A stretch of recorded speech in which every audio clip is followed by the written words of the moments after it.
Hey there, welcome to the Dynamesh Beyond the Polygon series. So thumbnailing inside of ZBrush is something that I really want to highlight here because this really shows off the Dynamesh feature.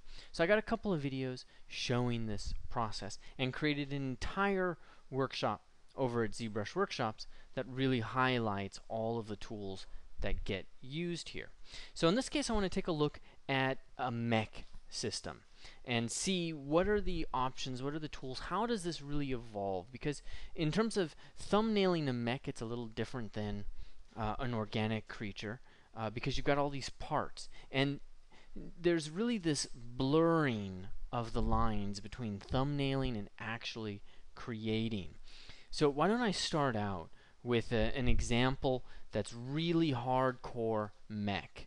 And in this example, we're going to kind of use the same kind of engineering that a backhoe uses, for example. So in this case, we start out just like we do all the time with a simple sphere. But in this case, I'm going to insert cubes.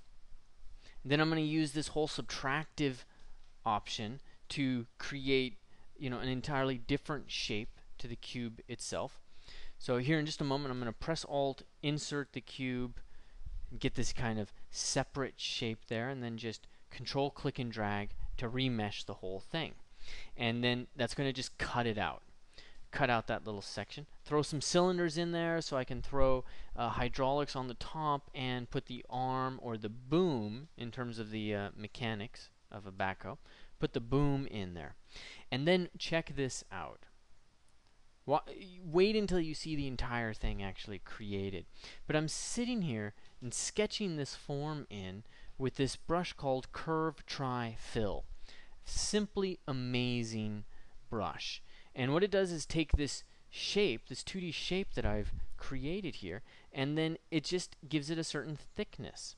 Then I'm going to go through a little bit and sculpt it. I wasn't happy with the shape I had, so I'm just adjusting it using snake hook and using a transpose and just getting that with some kind of form that I'm happy with. Then I come in with this brush called clay or curve tubes and create the hydraulics. Use this snapshot feature, which allows me to basically duplicate this curve surface. And since I'm working with symmetry all the way across, I got this nice little hydraulic that's fitting in there. I felt like I needed to use the move brush to just give it a little bit more of an edge for that hydraulic to connect to. But there you go. We got a working mechanism going on there. Now I'm going to use Curve Try Fill to create this next piece, which is actually going to connect to what's called the stick. I just need something where my hydraulics can connect with. And then snapshot it. I'm going to undo that. You see, I'll snapshot it so that I can move it to the other side. Just all I'm doing, I press this snapshot button, then I click on the curve and move it over. Now the settings are really important because I'm not using bend, but you're going to have ZBrush open in front of you to really see all the things that I'm talking about. But the key thing is you see how easy it is, how simple it is to go in, create these shapes, and really start to Tonka truck this together. I'm just Legoing this thing together, really.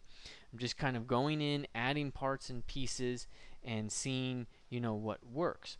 We're going for some kind of spider thing, or some kind of millipede is actually what we end up with.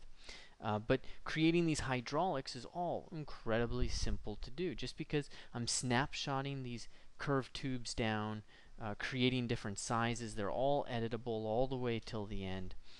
So it's just amazingly fascinating how simple it is. Throw a little sphere in there to just anchor those guys, and then we just put the in terms of what's the backhoe, this would be the bucket, but for our snake or our spider, this is just going to be the part that connects to the ground. And so we need to add some hydraulics, make that work as well, and it's the same tools. So you get a sense of how easy this is, how easy and how simple it is to go in there and just create these parts and pieces. And all done and said, I think I spent about 20 minutes on this, And it was just pure joy because I'm figuring out the mechanics as I'm doing it. And I realized I forgot something, so I went in and added that piece later. And it's all just getting refigured out with Dynamesh. Everything's getting sorted out. So here I'm just analyzing the movement. Okay, trying to figure out, is that stick able to move, and then, is the hand able to adjust so it's kind of can connect to different parts of the ground differently. And, I figure, yeah, I'm pretty solid with all the mechanics that I have set up there. I'm pretty happy with the way it's going to work out. So the process, very simple, very fast, incredibly fast. Let's take a look at another video. Now in this video we start out again with a simple sphere. And I start with the torso, just trying to find some general shape. This is the female bot that I'm creating. And you can see I'm using the grid in the background because that's how I keep track of my 8-head proportions. So it helps me anchor in all of my anatomical references and things like that. And it's just a normal grid. Or floor. I just turn it so that the floor is on the z-axis. Okay, and I'm going to do something really cool here in a second. I'm going to insert a head. I'm just going to insert just the head that's in there, the head that comes with ZBrush, and just adding that in that quickly, that fast is pretty awesome. And I don't have to sweat the problem of getting too much detail because as soon as I remesh that, it's going to simplify the entire thing. You can see how simple that is. So it's just enough detail for me to start to create my own look to it. But it has all the planes and everything that I really need. So pretty awesome. And now I'm showing this curve lathe option. This is in addition to the curve tubes. You see I'm creating curve lathe. And the idea behind curve lathe is that it's basically you create the height, you create the top, the bottom, but then you also create the profile. So you can create a more tapered tube if you want to, all of that stuff. It's just an amazingly powerful option that we have.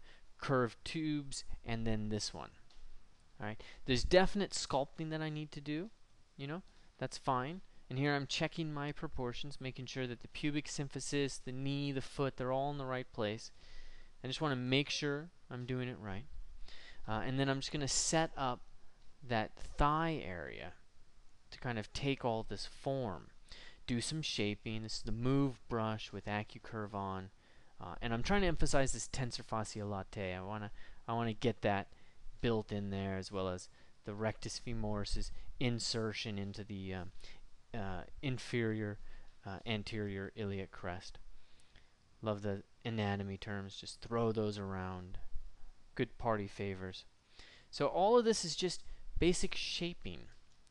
But the really amazing part of this is that you really just throw clay onto the armature. That's just a sphere I think I inserted, and now I'm just shaping that sphere. Okay, and then adjusting it with transpose, whatever works. And then for the calf, I might just go in and, let's say clay tubes or curve lathe. In this case, I think I end up using curve lathe. And then it's instantly adjustable.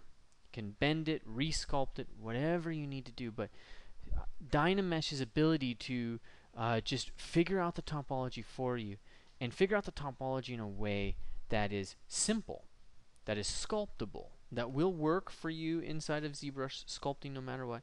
The ability for it to do that and figure that all out for you is really just absolutely stunning and amazing.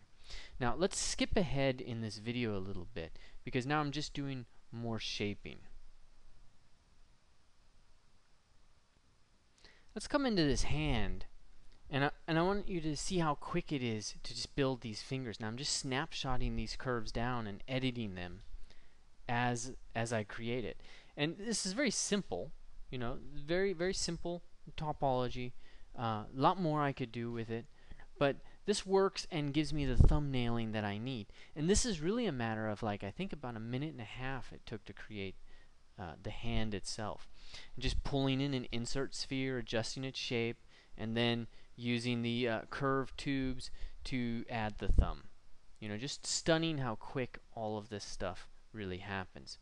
Now then I come in with curved tubes, and I'm going to start to add some more details. So you see I'm starting to get a little bit more silhouette qualities.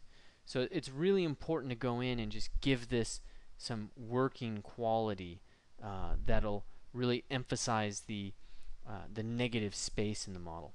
Okay, and then going in, insert mesh, putting in some mechanical lights, some things that are just going to grab the light. Something that's going to be a nice clean circle or sphere. I'm going to add one in for the neck right now. And it just helps with the thumbnailing. It's like instant planar development.